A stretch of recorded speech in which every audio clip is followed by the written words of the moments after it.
तर उद्यापासून सुरू होत आहे श्रावण सोमवार.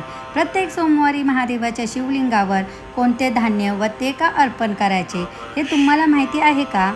जर नसेल माहिती तर मी तुम्हाला आज सांगते. तर यंदा पहिल्या श्रावण सोमवारी शिवामूठ आहे तांदूळ. कारण तांदूळ हा शुद्धता, समृद्धी, अन्न संपन्नता आणि लक्ष्मीचे प्रतीक मानला जातो. आणि दुसऱ्या श्रावण सोमवारी शिवामूठ आहे तीळ. शिवलिंगावर तीळ वाहिल्याने मनाला मानसिक शांतता लाभते, त्यामुळे नकारात्मक विचारसुद्धा दूर होतात. तिसऱ्या श्रावण सोमवारी शिवामूठ आहे मूग. कारण मूग अर्पण केल्याने बुद्धी, सुख, समृद्धी, आरोग्य आणि जीवनातील क्लेश दूर होतात. तसेच या दिवशी श्रावण संकष्टीसुद्धा आहे. आणि चौथ्या श्रावण सोमवारी शिवामूठ आहे गहू. ही शिवामूठ जीवनात स्थिरता, समृद्धी आणि आरोग्य प्राप्तीसाठी अत्यंत फलदायी मानली जाते. आणि या दिवशी अजा एकादशी आहे. तसेच शिवामूठ अर्पण करताना ओम नमः शिवाय या मंत्राचा जप करावा.